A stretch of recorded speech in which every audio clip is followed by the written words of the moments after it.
Good morning বন্ধুরা, চলে এসেছি নতুন একটা ভিডিওর সাথে। তোমরা সবাই কেমন আছো? আশা করি সবাই ভালো আছো। আমিও খুব ভালো আছি। সকাল সকাল স্নান কমপ্লিট, পুজোটা সেরে নিচ্ছি। শীতকালে সকাল সকাল স্নান পুজো, এর থেকে আর বড় কী বলো? এই কাজ দুটো হয়ে গেলে মনে হয় যেন সারাদিনে একটু হলেও মানে বড় কাজ দুটো হয়ে গেছে, ব্যাস। এবার আমি আস্তে আস্তে ধীরে ধীরে বাকি কাজগুলো সেরে নেব।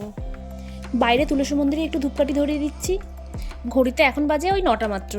এই মেয়ে স্কুল যাবে, রেডি হয়ে গেছে। ও তো স্নান করতে চাইছিল না, জোর করে করানো হলো।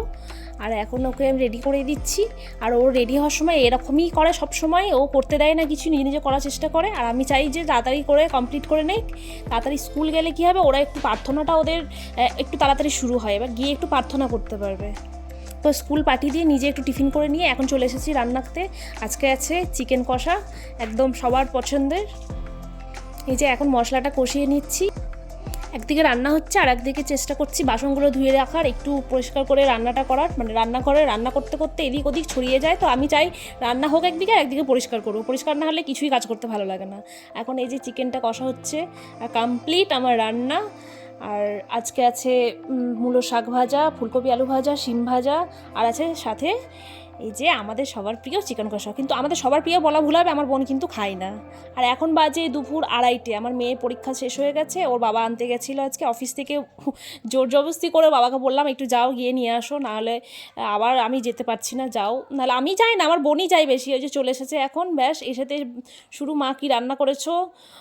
আমি জিজ্ঞাসা করবো যে কেমন পরীক্ষা হয়েছে, কিন্তু ও আগে সবার আগে কী রান্না করেছো। যখন বললাম যে রান্না আজকে মাছ করেছি, তখন ও মুখটা একটু ভার হয়ে গেল যে মাছ করেছো। আমি চিকেন যখন বললাম তখন দেখতে পেলে কেমন একটা হাসি দিল। আর এই যে দুটো দরজায়, ওর বাবা আসবে এই দরজাটা দিয়ে আর ও আসবে ওই দিকটা দিয়ে, দুটোর আমাকে দরজা খুলে দাঁড়িয়ে থাকতে হয়।